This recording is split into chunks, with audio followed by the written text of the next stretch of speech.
Ration கடைக்கு போகிறோன்னா அந்த ரேஷன் கடையில் ஆண்களுக்கு தனியாக ஒரு கியூ, பெண்களுக்கு தனியாக ஒரு கியூ, அதுவும் ஆண்களுக்கு ஆண் ஆண் ஒர்க்கர், பெண்களுக்கு பெண் ஒர்க்கர், ஃபீமேல் ஒர்க்கர் அப்படின்ற மாதிரி தான்.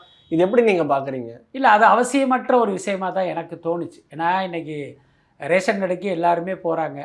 அந்த பெண்கள் யாருமே இந்த இடத்துல ஒரு ஆண் வேலை பார்க்குறது எங்களுக்கு அசௌகரியமாக இருக்குது, இல்லை இந்த ஆண் பொருள் கொடுத்தா நான் வாங்க மாட்டேன், ஒரு பெண் கொடுத்தா தான் எனக்கு சௌகரியமாக இருக்குன்னு சொல்லலை. இன்னொன்று, ரேஷன் கடைகளில் அது ஒரு பிரச்சனையாகவும் இல்லை. ரேஷன் கடையில் என்ன பிரச்சனையாக இருக்குன்னா, எடை கம்மியாக இருக்குது, தரமற்ற பொருட்கள் இருக்குது, நம்ம கேட்கும் போது அந்த பொருள் கிடைக்கிறது இல்லை. ஸோ இந்த மாதிரியான விஷயங்கள் தான் ரேஷன் கடையினுடைய பிரதான இஷ்யூ.